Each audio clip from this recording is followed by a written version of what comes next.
ओम नमो भगवते वासुदेवाय। ओम नमो भगवते वासुदेवाय। ओम नमो भगवते वासुदेवाय। Srimad Bhagavatam canto 1 chapter 1 verse 3। निगम कल्पतरोगलितं फलं सुखमादुःखमृतद्वयं संयुतं पिबत भागवतं रसमालयं मुहुरहो रसिका भुवि भावुका। निगम कल्पतरोगलितं फलं शुकमुखादमृतद्रवसंयुतं पिबत भागवतं रसमालयं मुहुरहो रसिका भुवि भावुका। निगम कल्पतरोगलितं फलं सुखमुखादमृतदर वसायुतं पिबत भागवतं रसमालयं मुहुरहो रसिका भुवि भावुकः। Now word meaning, translation and purport by His Divine Grace A.C. Bhaktivedanta Swami Srila Prabhupada ji की जय। निगम, the Vedic literature. Kalpataro, the desired tree. Galitam, fully matured.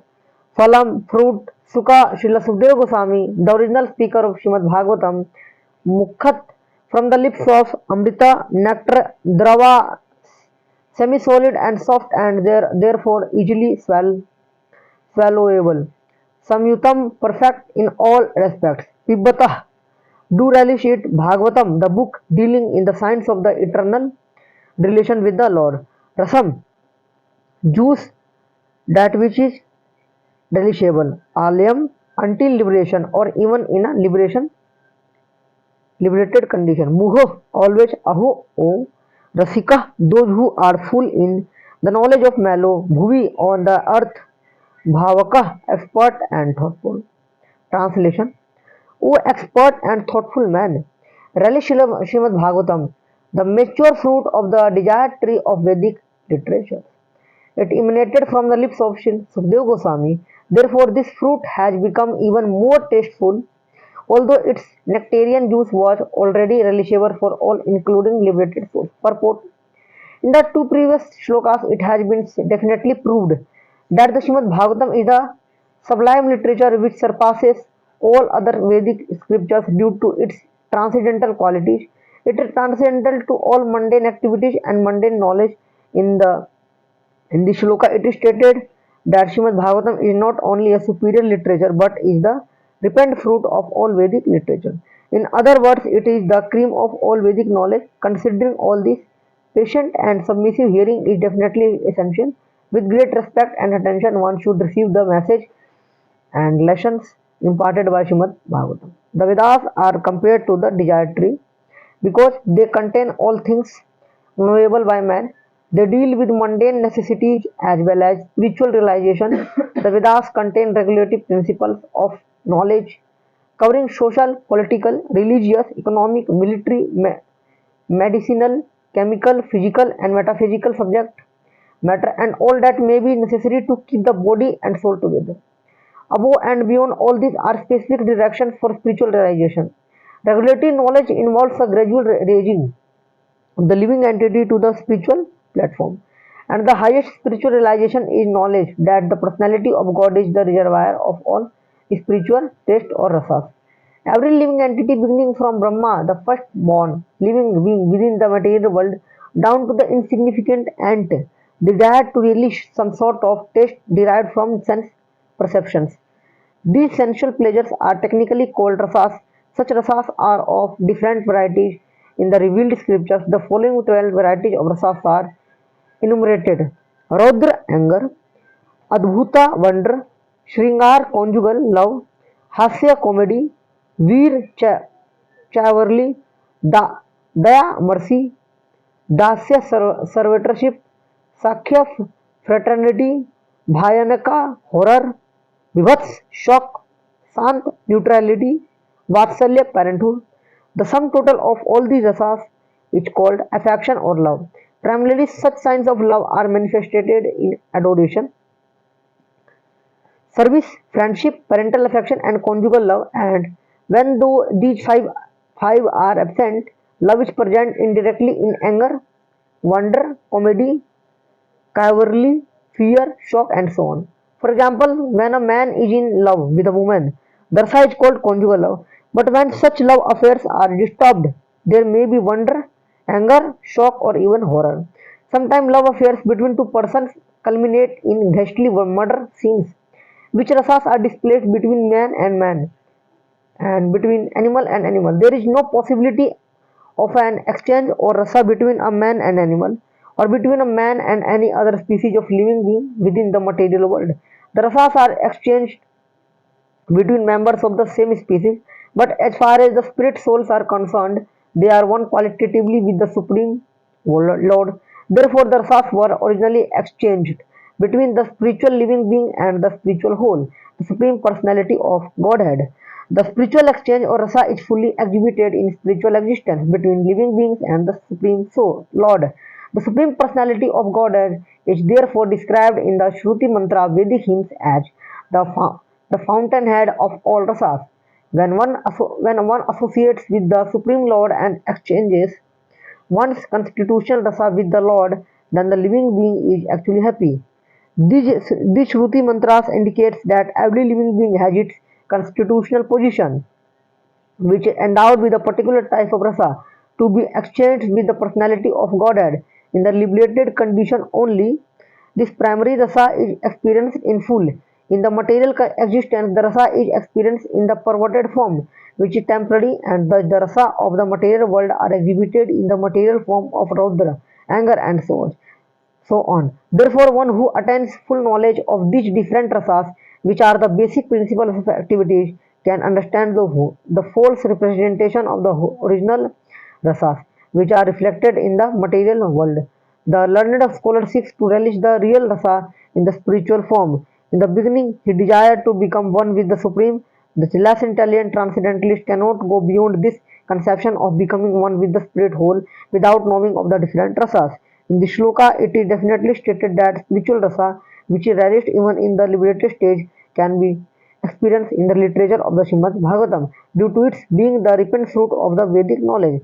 By submissive hearing this transcendental literature, one can attain the full pleasure of his heart's desire. But one must be very careful to hear the message from the right source. Srimad Bhagavatam is exactly received from the right source.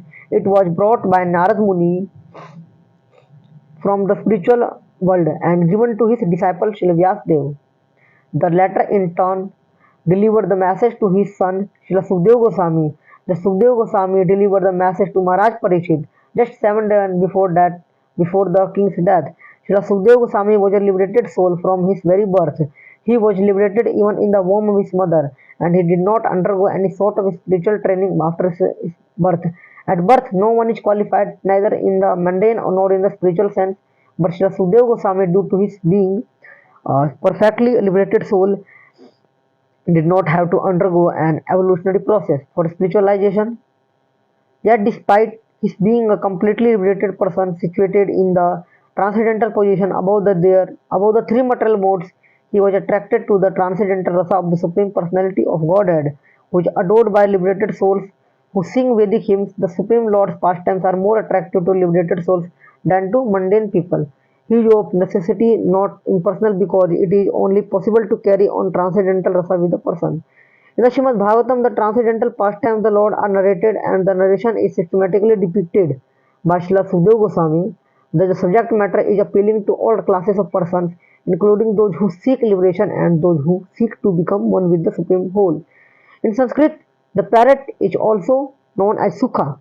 When a ripened fruit is cut by the red beaks of such birds, its sweet flavor is enhanced. The Vedic fruit, which is mature and ripe in knowledge, is spoken through the lips of Srila Sukadeva Goswami, who is compared to the parrot not for his ability to recite the Bhagavatam exactly as he heard it from his learned father, but for his ability to present the work in a manner that would appeal to all classes of man. The subject matter is so presented through the lips of Srila Sukadeva Goswami that any sincere listener that hears submissively can at once relish transcendental tastes which are distinct from the perverted taste of the material world. The ripened fruit is not dropped all of a sudden from the highest planet of Krishna Loka. Rather, it has come down carefully through the chain of disciplic succession without change or disturbance. Foolish people who are not in the transcendental disciplic succession commit great blunders by trying to understand the highest transcendental rasa known as the rasa dance without following in the footsteps of Srila Sukadeva Goswami, who presents this fruit very carefully by stages of transcendental realization. One should be intelligent enough to know the position of Srimad Bhagavatam by considering personalities like Sukadeva Goswami, who deals with the subject so carefully. This process of disciplinary succession of the Bhagavad should suggest that the future. ओम अज्ञानतिमिरान्धस्य ज्ञानाञ्जनशलाकया चक्षुरुन्मिलितं येन तस्मै श्रीगुरवे नमः। श्रीचैतन्यमनोभीष्टं स्थापितं येन भूतले स्वयं रूपः कदा मह्यं ददाति स्वपदान्तिकं। वन्देऽहं श्रीगुरु श्रीयुतापदकमलं श्रीगुरुवैष्णवां च श्रीरूपं साग्रजातं सहगण रघुनाथान्वितं तं सजीवं साद्वैतं सावधूतं परिजनसहितं कृष्णचैतन्यदेवं श्रीराधा कृष्णपादान् सहगण ललिता श्रीविशाखान्वितां च। हे कृष्ण करुणा सिंधु दीनबंधु जगत्पते गोपेश गोपिका कांता राधा कांत नमस्तुते। तप्त कांचन गौरांगी राधे वृंदावनेश्वरी वृषभानुसुते देवे प्रणमामि हरिप्रिय। वाञ्छाकल्पतरुभ्यश्च कृपा सिन्धुभ्येव च पतितानां पावनेभ्यो वैष्णवेभ्यो नमो नमः। जय श्री कृष्ण चैतन्य प्रभु नित्यानंद श्री अद्वैत गदाधर शिवासादि गौर भक्त वृंद। हरे कृष्ण कृष्ण कृष्ण हरे हरे हरे राम राम राम हरे हरे। नमो विष्णुपादाय कृष्ण पृष्ठाय भूतले श्रीमते भक्ति वेदांत स्वामी निति नामिने। नमस्ते सारस्वते देवे गौरवाणी प्रचारिणे निर्विशेष शून्यवादी पाश्चात्य देश तारिणे। हरे कृष्णा। तो हम देखते हैं श्रीमद् भागवतम का श्लोक है, श्लोक संख्या 3 है। एक्चुअली इसका पर्पस बहुत ज्यादा बड़ा हो गया, तो मैंने सोचा इसको शॉर्ट में समझा देता हूँ थोड़ा, क्योंकि बहुत ज्यादा एक्चुअली बड़ा हो गया। तो इसमें बताया जा रहा है कि जो ज्ञान है, श्रीमद् भागवतम का जो ज्ञान है, कैसे व्यक्ति रिलीज कर सकते हैं, किस तरह के लोग जो है रिलीज कर पाएंगे इस ज्ञान को। तो ऐसे लोग इस ज्ञान को रिलीज कर पाएंगे जो सबमिसिवली हियरिंग करेंगे, है ना, जो बिल्कुल विनम्र भाव से जो श्रवण करेंगे, वही इस भागवतम के कंटेक्स्ट को डीप समझ पाएंगे और एक्चुअली रिलीज भी कर पाएंगे। लेकिन जो चैलेंजिंग मोड में समझेगा और ये जो सोचेगा मैं देखता हूँ स्पीकर को क्या आता है, देख ही लेते हैं क्या आता है, बहुत बकबक कर रहा है बैठ के, तो अगर इस एटीट्यूड से अगर समझने का प्रयास करेंगे तो नहीं समझ में आएगा। क्यों? क्योंकि विनम्रता का भाव नहीं आएगा, और जब तक विनम्रता का भाव नहीं आएगा, शरणागति का भाव नहीं आएगा, सरेंडर का जब मोड नहीं होगा, तो एक्चुअली चीजें हो गई। क्योंकि हम देखते हैं कि लोग, या अगर मान लीजिए 3 गुण है, सत्वगुण रजोगुण तमोगुण, और कोई व्यक्ति रजोगुण और तमोगुण में आया तो उसका माइंड भागेगा इधर उधर बिल्कुल ही, है ना। तो ऐसा व्यक्ति बैठ के हरि कथा श्रवण बिल्कुल भी नहीं कर पाएगा। तो मैं देखते हैं कि जो श्रीमद् भागवतम है, इसको ना सारे शास्त्रों का सार बताया गया, राइपेंड फ्रूट बताया गया, जितने भी वेद है तो सबका निचोड़ श्रीमद् भागवतम को दिया गया। क्यों? क्योंकि ये डायरेक्ट, अगर हम देखते हैं कि जो श्रीमद् भागवतम है, ये डायरेक्ट भगवान श्री कृष्ण साक्षात ही है। लेकिन इसके लिए हमारे अपने जो चक्षु है वो खोलने पड़ेंगे, जो भौतिक जो आंखें उसको बंद करके आध्यात्मिक आंखें खोलनी पड़ेगी। तो एक्चुअली इसको कौन समझ सकता है? श्रीमद् भागवतम का है लोग अच्छे से रजिश कर पाते हैं जो ट्रांसेंडेंटल लेवल पे होते हैं ना, जो नित्य सिद्ध भगवान के भक्त होते हैं। लेकिन तो क्या इसका मतलब हम नहीं समझ पाएंगे? मतलब भागवतम को नहीं, हम भी समझ सकते हैं, लेकिन अगर एज इट इज अगर हमें जो बताया गया गुरु परंपरा के माध्यम से, अगर एक प्रमाणिक संप्रदाय के अंतर्गत, बोनाफाइड स्पिरिचुअल मास्टर के अंतर्गत अगर हम शिक्षा का ग्रहण करें, then it can be possible कि हम समझ पाएंगे जो भी नॉलेज हमें दी गई है चीजें। अदरवाइज अगर हम खुद पढ़ेंगे तो चीजें नहीं होगी। एक बार मैं लेक्चर सुन रहा था तो प्रभु जी बता रहे थे कि एक प्रभु जी थे, वो सिर्फ भागवतम में उसको पढ़ के वैसे बोले आ रहे थे। वो गलत नहीं है, ठीक है, जो एज इट इज हमें देना है, लेकिन एज इट इज का मतलब ये नहीं होता कि एज इट इज तो देना है, ठीक है, लेकिन उस एज इट इज के साथ हमें अपने रियलाइजेशन देने पड़ेंगे, है ना। वो रियलाइजेशन देके वो जो भागवतम में जो कोई कंटेक्स्ट लिखा हुआ है, उसको आपको किसी ना किसी तर्क से, प्रैक्टिकल तर्क देके उसको स्थापित करना पड़ेगा। अदरवाइज फिर आदमी फिर बोलेगा कि तो बस पढ़े जा रहा है, फिर फायदा क्या, हम खुद ही पढ़ लेंगे बुक। तो एक प्रैक्टिकल अप्रोच हमें देनी पड़ेगी। तो देखते शिला व्यास देव जी ने जो ये ज्ञान है सबसे पहले अपने पुत्र को दिया था, है ना। नहीं, सबसे पहले ज्ञान नारद मुनि लेके आए थे। कहाँ से ज्ञान लेके आए थे? भागवतम का ज्ञान स्पिरिचुअल वर्ल्ड से लेके आए थे, वैकुंठ से लेके आए थे, भगवान का धाम से ही ज्ञान लेके आए थे। जो भागवतम है इस भौतिक संसार का नहीं है। The Bhagavatam, Srimad Bhagavatam does not belong to this material world, it's of only Vaikuntha. तो वहां से नारद मुनि लेके आए थे। तो भगवान के जो भक्त होते हैं वो दूसरों पे, जीवों पे दया करने के लिए ऊपर से, मतलब जो भी उनको करना पड़ता है, वो खुद आके, नित्य सिद्ध भक्त आके हमारी हेल्प करना चाहते हैं, बिकॉज बहुत कृपालु होते हैं भगवान के भक्त। तो वो जब ज्ञान लेके आया तो उन्होंने सबसे पहले ज्ञान किसको दिया, किनको दिया? सबसे पहले ज्ञान दिया शिला व्यासदेव जी को, क्योंकि व्यासदेव जी ने हम सब जानते हैं कि व्यासदेव जी ने सारे ग्रंथ ग्रंथ लिख दिया था, लेकिन वो लिखने के बाद भी संतुष्ट नहीं हुए। तो फिर भागवतम का ज्ञान जब नारद मुनि जी ने उनको दिया तो जाके वो संतुष्ट हुए, सेटिस्फाइड हुए। इसके बाद उन्होंने ये ज्ञान अपने पुत्र को दिया, किनको? शिला सुखदेव गोस्वामी जी को। तो सुखदेव गोस्वामी जो थे वो बचपन से ही एक्चुअली बिल्कुल ही एलिवेटेड डिवोटी थे, ठीक है। तो उन्होंने ये ज्ञान किनको दिया? फिर परीक्षित महाराज जी को, जो जिनकी जो शरीर छूटने वाला था 7 दिन के अंदर, तक्षक ने सांप काट लेगा उनको 7 दिन में। तो हम देखते हैं फिर परीक्षित महाराज ने अपने सबको राजे वाजे सब छोड़ छाड़ के फिर केवल श्रवण के माध्यम से भगवान को प्राप्त किया। तो जो सुखदेव गोस्वामी जी है वो तो गर्भ में ही सबसे गर्भ में ही मतलब इतने एलिवेटेड डिवोटी थे कि उनको सारा ज्ञान था पहले से गर्भ में, इसलिए गर्भ से बाहर भी नहीं निकलना चाह रहे थे। हम देखते हैं जैसे बाहर निकलते हैं तो सीधा बाहरी मतलब चले जाते जंगलों के साइड। फिर इसकी स्टोरी और आगे जाती है, व्यासदेव जी फिर ढूंढते हैं उनको, ये फिर एक स्टोरी एक अलग ही चली जाएगी। तो उसके ये जो सुखदेव गोस्वामी जी इन्होंने फिर इस तरीके से ये जो भागवतम का ज्ञान है काफी जो बैठा के लोग, काफी ऋषियों ने था, उन सब ने बैठ के ज्ञान लिया और काफी लोगों ने रेलिश किया, है ना। और इस तरीके हम फिर देखते हैं श्रवण, सबसे ज्यादा श्रवण किन्होंने किया? परीक्षित महाराज जी ने किया, 7 दिन तक ना बिना खाए ना पिए। तो वो श्रवण के आचार्य कहलाए। और जो सुखदेव गोस्वामी जी वो कीर्तन के आचार्य कहलाए, क्योंकि उन्होंने भी 7 दिन तक केवल भगवान का गुणगान ही किया, है ना।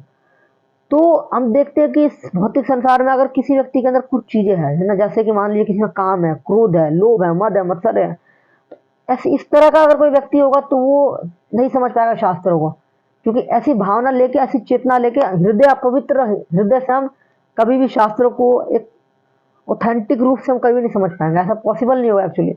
इनको समझने के लिए बिल्कुल एक विनम्रता का भाव होना चाहिए और एक शरणागति का जो विषय वो बहुत इंपॉर्टेंट है। अगर अदरवाइज ये नहीं होगा तो फिर तो डेफिनेटली मिस्टेक करेंगे, इसमें तो कोई दो राय है ही नहीं, ठीक है। तो हम देखते हैं कि जो अलग अलग प्रकार के रस होते हैं, रसरस में भगवान की सेवा करते हैं आध्यात्मिक जगत में, है ना। जैसे कोई दास रूप में करते हैं, शांत रूप में करते हैं, माधुर्य रूप में करते हैं, है ना, और साख्य रूप में है, अलग अलग और है। तो अगर इसी का अगर दुरुपयोग जब इस रिलेशन का जब दुरुपयोग कोई जीवात्मा करता है ना, कहाँ पे, या इस भौतिक संसार में, तो ये चीजें फिर परवर्टेड रिफ्लेक्शन आती है। तो फिर देखते हैं यहाँ पे सब उल्टी चीज होती है, काम, क्रोध, लोभ, मद, मत्सर है, इस तरह की जो चीज होती है, फिर यही चीज बदल जाती है किसमें? क्रोध में, विभत्स में, हॉरर में, सब चीज में एक्चुअली बदल जाती है। तो we should very very careful, क्योंकि एक्चुअली बहुत डेंजरस चीज है ना। तो हम देखेंगे श्रीमद भागवतम में एक्चुअली कितना इंपॉर्टेंट है हमारे लिए। One who attain full knowledge of these different rasas, which are the basic principles of activities, can understand the false representation of the original rasas, which are reflected in the material world. So,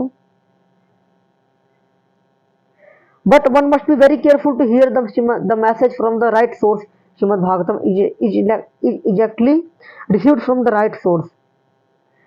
तो किसी व्यक्ति को भागवतम का श्रवण करने से पहले बहुत ज्यादा मैच्योर और बहुत सतर्क होना पड़ेगा कि मैं कैसे लोगों से भागवतम सुन रहा हूँ। एक अगर जिनसे सुन रहे हैं वो कहीं ऐसे ही तो बस प्रोफेशनल रिसाइटर तो नहीं है, कहीं धंधा बनाने के लिए सिर्फ उन्होंने तो नहीं कथा करने लगे।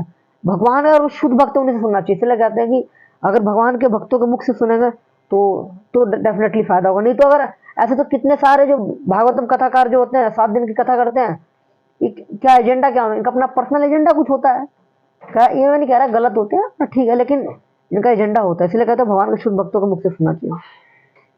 The transcendental pastime of the Lord are narrated and the narration is systematically depicted by Srila Sukhdev Goswami. तो हमने देखा श्रील सुखदेव गोस्वामी जी ने भगवान के जो अलग अलग जो ट्रांसेंडेंटल दिव्य लीलाएं हैं उनके बारे में गुणगान किया, ऋषियों को बताया। क्योंकि सुखदेव गोस्वामी जी जो है उन्होंने बहुत मतलब जो भागवतम है उसको इस तरीके से उन्होंने प्रेजेंट किया कि क्या कहना। उनके बाद फिर हम देखते हैं वही उन्हीं के एक शिष्य थे फिर सूत गोस्वामी जी, उन्होंने भी इस तरीके से कैप्चर किया श्रीमद भागवतम के ज्ञान को कि उन्होंने और आगे लोगों को नैमिषारण्य ने जो अयोध्या में वहां पे समझाया। क्योंकि पहले के लोग बहुत ज्यादा होते श्रुतिधर हुआ करते थे। जैसे मतलब ज्ञान किस तरीके से ट्रांसफर हुआ करता था, फैलती जाता था, बुक्स के थ्रू नहीं होती थी, श्रवण के थ्रू केवल। जैसे मैंने कोई गुरु ने हमको शिष्य को बताया, शिष्य ने पूरा ज्ञान गुरु से ले लिया, उसके बाद फिर उस शिष्य ने अपने शिष्यों को बताया। इस तरीके से फिर ज्ञान जाता रहता था एक्चुअली।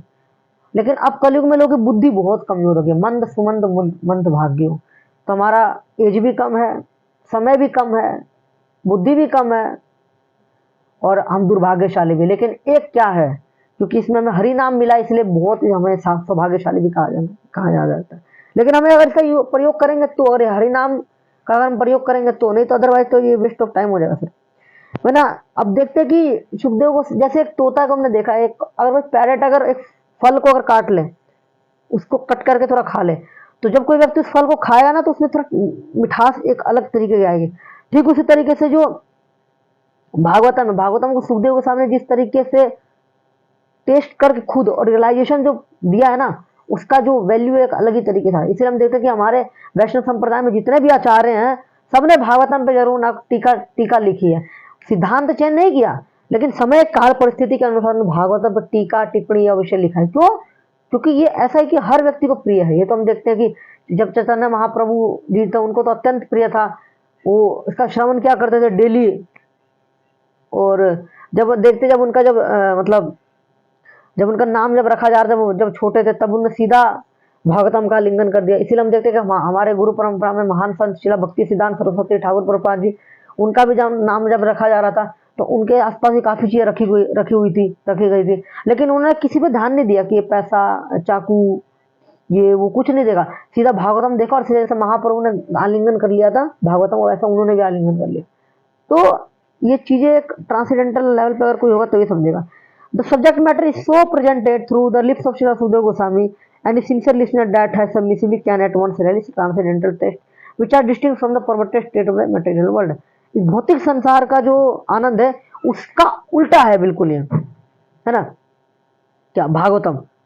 क्योंकि भौतिक संसार में क्या है, सिर्फ दुख, है ना, और तीन तरह के कलेश है, आध्यात्मिक आदि, दैविक आदि, भौतिक, इस तरीके के ताप होते हैं, कलेश होते हैं। लेकिन इससे बहुत अलग है भागवतम का जो टेस्ट है, जो रस है।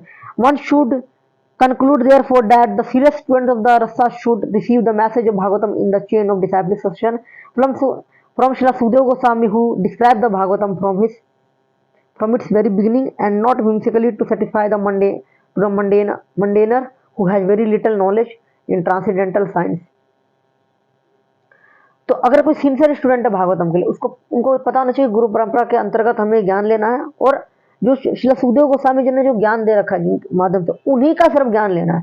और डायरेक्ट कुछ जो थोड़े कम बुद्धि के जो लोग होते हैं, डायरेक्ट सीधा भगवान की जो गुहितम लीलाएं होती है उनमें जंप करने का प्रयास करते हैं, तो ऐसे लोगों के मुख से भी हमें नहीं सुनना चाहिए। क्योंकि तथाकथित कथाकार होते हैं जो हमारे भगवान के लीलाओं को उलट पुलट करके बिल्कुल रख देते हैं, उनको खुद, क्योंकि एक्चुअली ये they want to satisfy their genitals. तो इस प्रकार के लोगों से हमें बिल्कुल सतर्क रहना चाहिए, बच के रहना चाहिए, क्योंकि they are just waste our devotion. Srimad Bhagavatam is so carefully presented that a sincere and serious student can at once enjoy the ripened fruit of Vedic knowledge simply by drinking the nectarian juice through the mouth of Sukadeva Goswami or his modified representation। Shrimad Bhagavatam इतना महान ग्रंथ है कि अगर हम, या तो श्री सुखदेव गोस्वामी जी ने लिखा है या बोला है ग्रंथ, उनके जो मुख से जो वाणी निकले, शब्द निकले, उनका अगर श्रवण करें तो ऐसे हम लिबरेट हो जाएंगे। और या उनके जो रिप्रेजेंटेटिव है, उनके जो अनुगत, जो परंपरा के अनुगत जो आचार्य आते हैं, जो शुद्ध भक्त आते हैं, उनके अगर मुख से सुनेंगे और जो उनकी परंपरा को फॉलो कर रहे हैं, तो डेट्स ऑल, फिर तो हम इसको अच्छे समझ पाएंगे। लेकिन अगर खुद की अगर भौतिक इंद्रियों से समझने का प्रयास करेंगे तो समस्या है। क्योंकि अगर भौतिक इंद्रियों की तुष्टि के लिए, संतुष्टि के लिए अगर हम कार्य करेंगे, then it will be just only dangerous for us. तो क्योंकि एक्चुअली ये जो भक्ति का जो प्रोसेस होता है, एक्चुअली क्या होता है कि हमारे शास्त्र में अलग अलग प्रकार के चीजें बताई गई है कि आप किस तरीके से एक एलिवेशन प्राप्त कर सकते हैं ना। तो शास्त्र में धर्म, अर्थ, काम, मोक्ष शब्द रखा है, ज्ञान कांड है, कर्म कांड है ना, उपासना कांड है, ठीक, ध्यान है, बहुत सारी चीजें दे रखी है, अष्टांग योग है, हठ योग का सिस्टम है। लेकिन जो भक्ति योग है, इसको सबसे टॉप पे रखा गया। क्यों रखा गया एक्चुअली? क्योंकि बाकी जितने प्रोसेस है उसमें हम खुद पे डिपेंड है ना, कि ये कार्य मैं खुद ही कर लूंगा, अरे मैं किसी की आवश्यकता, मैं खुद ही कर लूंगा। हम देखते ध्यान योगी अकेले बैठे रहते हैं, और काफी जन्मों के बाद जब बहु नाम जन्म नाम गंते या ज्ञानवान वासुदेव सर्वदम सा महात्मा सुंदर, बहुत बहुत जन्मों के बाद अगर कोई सौभाग्यशाली जीव है तो उस पर भक्ति कृपा होगी। और ब्रह्मांड ब्रह्मित कोई भाग्यवान जीव गुरु कृष्ण कृपा पाए भक्ति लता बीज। तो अगर ब्रह्मांड में कोई इतना अगर कोई भगवान अगर जीव हो तो गुरु और कृष्ण की कृपा से उसको भक्ति प्राप्त होगी, अदरवाइज तो वो योग ध्यान में लटक के रह जाएंगे। पहली बात, लोग यहाँ तक भी नहीं आ पाएंगे कलयुग में। फर्स्ट ऑफ ऑल तो ये चीज है एक्चुअली, लोग अपने में लटक के रह जाएंगे, अपने प्रोफेशन, और ज्यादा तक कहाँ जाएंगे लोग अपने में सिर्फ अभी आज के समय उलझे हुए हैं, मेरा करियर मेरा प्रोफेशन, दैट्स ऑल। फैमिली तो गायब, उसके बाद ज्यादा इंटेंगल होगा तो फैमिली में फंसेंगे, फैमिली से निकलेंगे सोसाइटी में, सोसाइटी से देश में, इधर ही लटक के रहेंगे तो वो कहाँ फिर भक्ति भक्ति करेंगे।